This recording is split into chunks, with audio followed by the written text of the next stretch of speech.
Florence Poivet, bonjour. Très heureux de vous accueillir. Vous êtes présidente de la Fédération de la Plasturgie et responsable éducation, formation et insertion au MEDEF.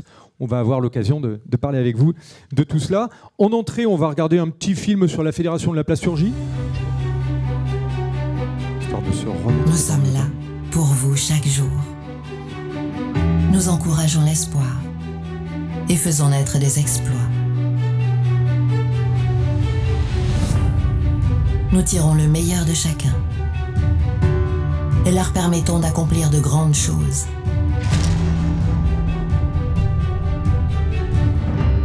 Nous sommes la performance. La précision et l'exigence sont au cœur de nos préoccupations. Grâce à nous, les hommes et les femmes vivent différemment et en meilleure santé. Chaque jour, la passion nous pousse à relever de nouveaux défis. Nous sommes l'innovation. Notre métier permet d'obtenir toujours plus, Avec moins, de transformer nos habitudes. de développer de nouvelles énergies,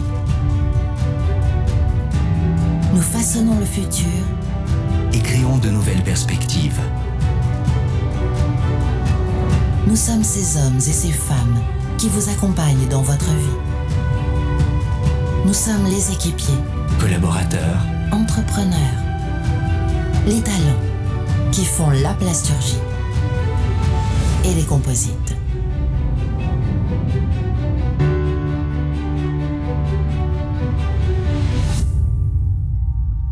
Bien, beau panorama de la plasturgie.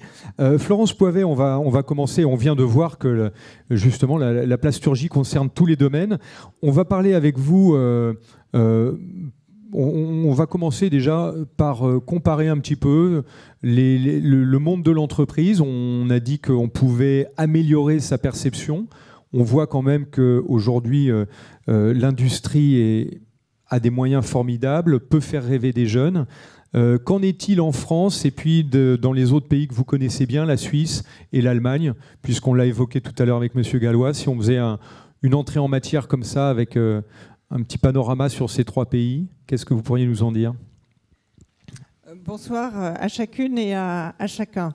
C'est vrai que l'enfant né en Suisse, que je suis, qui a grandi en Suisse, j'ai évidemment biberonné la formation professionnelle, qu'elle soit initiale ou continue, dès ma plus jeune enfance.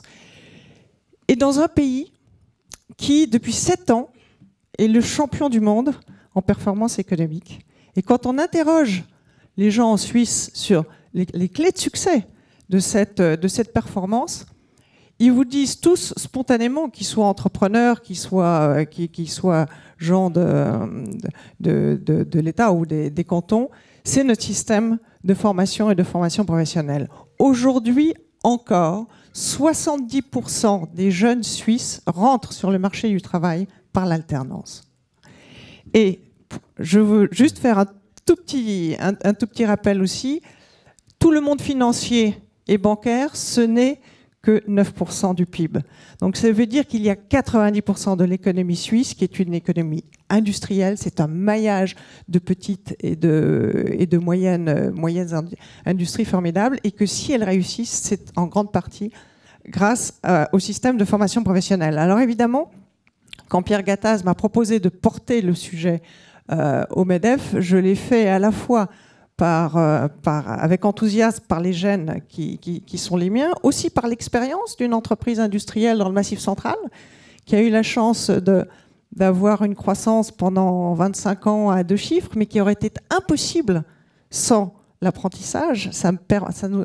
L'apprentissage, en tout cas dans mon entreprise, m'a permis 2 choses essentielles. La première, c'est d'anticiper la croissance, d'avoir une réservoir de personnes pour assumer cette croissance. Et la deuxième chose, c'est de faire rentrer des métiers nouveaux dans l'entreprise à travers des ingénieurs apprentis qui dans leur cursus d'apprentissage, quand on est une PME, on n'est pas un grand groupe qui peut offrir, je dirais, un parcours accéléré à un jeune. Alors, après avoir concentré nos notre engagement MEDEF essentiellement sur la formation professionnelle en termes de lobbying, nous nous sommes dit qu'en fait, avant la formation professionnelle, il y a une étape antérieure encore à l'âge de la formation professionnelle, qui est tout simplement l'âge de l'enfant. Et que quand on voit le monde qui est le nôtre, ce monde qui nous bouscule, ce monde qui est fait d'évolution chaque jour plus accélérée, ce monde qui est fait d'opportunités, mais pour les saisir, ces opportunités, vous l'avez exprimé, Louis Gallois, il faut avoir cette force de rebond, il faut avoir cette force de curiosité. Et ça, c'est un premier constat. Le deuxième constat, c'est qu'on est un pays qui est considéré comme un pays à très forte scolarisation de sa population. Ça, c'est le côté positif. Puis en face de ça, on est un pays où il y a 2 millions de jeunes de 19 à 26 ans qui sont sans formation, sans emploi. Vous l'avez évoqué, un pays qui, malheureusement, je ne veux pas dire fabrique, mais 100 000 décrocheurs par an. Un pays où un enfant sur 4 sort du primaire sans maîtriser les fondamentaux. Et je ne veux pas dire que le résultat de cela, mais une des choses qui m'a interpellée personnellement, et j'ai à la fois été très fière de le faire, mais j'ai été extraordinairement interpellée de devoir le faire, c'est cette certification que partenaires sociaux, nous avons mis en place, qui s'appelle CLEA, et qui est une certification, un socle, je dirais, minimum, qui puisse donner la perspective à chacun d'avoir un socle minimum de compétences. Ce n'est pas notre rôle. Alors, du coup, nous proposons aujourd'hui, dans le contexte actuel, une ambition qui est forte, mais qui nous paraît vraiment correspondre à ce dont notre pays a besoin. C'est qu'en fait, d'ici 10 ans, 100% de nos jeunes soient employables, et le mot employabilité a été utilisé à plusieurs reprises, tout au long de leur vie professionnelle. Et pour ça, 4 leviers.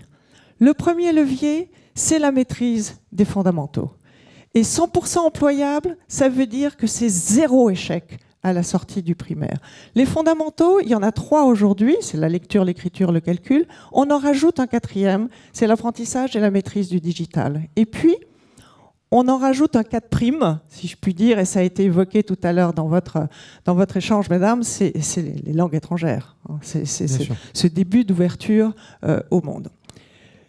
Ça veut dire qu'il faut faire de l'école primaire la priorité éducative des années à venir. La France a choisi de faire de sa priorité, je dirais, budgétaire, le secondaire et le lycée. Or, toutes les études le montrent, ce qui n'a pas été acquis dans le tout jeune âge, on peut dépenser des milliards, on peut dépenser des centaines d'heures, une partie n'est pas rattrapable. Donc oui, faisons du primaire une priorité de l'éducation. Et dans un contexte, c'est Simon qui parlait de confiance, on est complètement dans cet esprit-là, en tout cas dans ce que nous proposons. Il y a bien sûr confiance dans les jeunes, mais il y a confiance dans les professeurs, il y a confiance dans les chefs d'établissement. Et cette confiance, elle doit se traduire par une autonomie qu'on leur offre. Autonomie pour faire de l'innovation, autonomie pour pouvoir gérer leur personnel, autonomie pour pouvoir expérimenter. Comment peut-on imaginer que nous préparions nos enfants à ce monde qui va les bousculer, qui va les interpeller en permanence, si les professeurs et les chefs d'établissement qui les accompagnent tout petits ne sont pas eux-mêmes mis dans ce contexte? Premier levier. Deuxième levier, c'est dès le jeune âge, secondaire, lycée, valoriser cette valeur apprendre, hein, cette envie d'apprendre et transformer aussi ce que l'on a appris en action.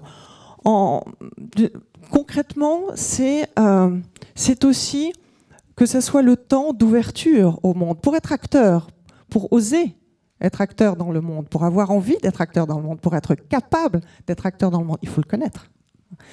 Et nous proposons que là aussi, bien sûr, confiance, autonomie soit donnée aux professeurs et aux proviseurs, oui, aux chefs d'établissement, pour qu'ils puissent faire tout genre d'expérimentation qui permettent au monde extérieur de rentrer dans l'école. Alors, bien sûr, c'est le monde de l'entreprise. Et en tant que MEDEF, c'est évidemment, on se sent très concerné par ce monde-là. Et on a des actions très pratiques là-dessus. Mais c'est le monde dans sa globalité. C'est le monde des sciences qui doit rentrer dans les établissements. C'est le monde des arts. Ça a été évoqué aussi tout à l'heure pour cette maison. C'est le monde du cœur, c'est le monde du sport. Et puis, l'école doit aller à la rencontre de ce monde-là. Et c'est le temps où les professeurs doivent pouvoir, professeurs doivent être les incubateurs de talents de nos jeunes. C'est-à-dire les aider à réaliser qu'ils ont des talents formidables, que chacun a des talents, et puis accompagner le développement de ces talents. Et alors, on arrive au troisième levier, qui est le levier de l'orientation. Et il nous paraît extrêmement important que jeunes et familles puissent se construire un parcours, que les jeunes puissent se construire une trajectoire. Mais pour ça, je serais très heureuse de vous écouter, madame. Il faut qu'ils aient des données objectives sur les débouchés. Alors, nous avons à faire un gros travail, entrepreneurs, politiques dans les régions, personnes de l'État, pour être capables d'exprimer avec pertinence les besoins que nous avons. Mais les jeunes doivent pouvoir avoir ces données objectives. Évidemment, nous proposons, on pourra en débattre, une agence indépendante d'évaluation du système de formation. Et enfin, quatrième levier, et il a été évoqué, il a été évoqué par Louis Galois, c'est de renforcer la valeur de l'entreprise dans la partie formation professionnelle. L'entreprise doit être au cœur de ce qui est formation professionnelle. Si on prend les pays où la formation professionnelle, qu'elle soit initiale ou continue, fonctionne très bien, que ça soit l'Allemagne, que ça soit l'Autriche, que ça soit ce que l'Angleterre a tenté de faire depuis 4 ans, ou la Suisse, l'entreprise est le cœur du système. Alors en France, c'est un pas et c'est pas dans la culture française, j'en conviens, mais qu'elle soit au cœur du système. Ça veut dire quoi, être au cœur du système? Ça veut dire que sur tout ce qui concerne les référentiels métiers, les contenus pédagogiques, les diplômes, ce qui est lié aux diplômes, l'entreprise doit être au cœur de la décision. On n'a pas tous la force. La France est essentiellement un maillage de TPE et de PME. On n'a pas tous la puissance de Airbus ou tous la puissance de LVMH pour se construire son propre établissement. Donc, pour le reste, il faut qu'on soit vraiment force de décision. Et alors, on assumera beaucoup plus facilement nos responsabilités. Vous avez parlé d'école de la production, que vous trouvez un bon exemple. Je vous rejoins complètement. Mais aujourd'hui, une maison comme Michelin, son école de production, elle doit redemander tous les ans l'autorisation. Moi, je le dis parce que j'ai trouvé une solution, mais j'avais dans une de nos belles régions de France, j'avais les apprentis, les entreprises, le recteur, les financements que nous apportions à 100%, et parce que c'est comme ça, on n'a pas d'autre choix, fallu aller demander à la région son accord, on m'a dit non. Enfin, pas moi, mais mes représentants de Pasturgie. Je dis, et pourquoi? Parce qu'il y a un plateau technique à 50 km qui vit moins bien, et donc il faut faire vivre ce plateau. Sauf que les jeunes ne sont pas là-bas, les entreprises ne sont pas là-bas. Et non, voilà. Donc, et ça, franchement, quand on raconte ça en anglais à l'étranger, les gens pensent que je ne maîtrise pas bien l'anglais et que j'ai raconté une histoire qui n'est pas possible. Donc voilà, cette entreprise au cœur des décisions, pas seule, mais au cœur des décisions. Bon. Après, on reviendra sur des choses plus pratiques, mais je vais laisser mes compagnons parler.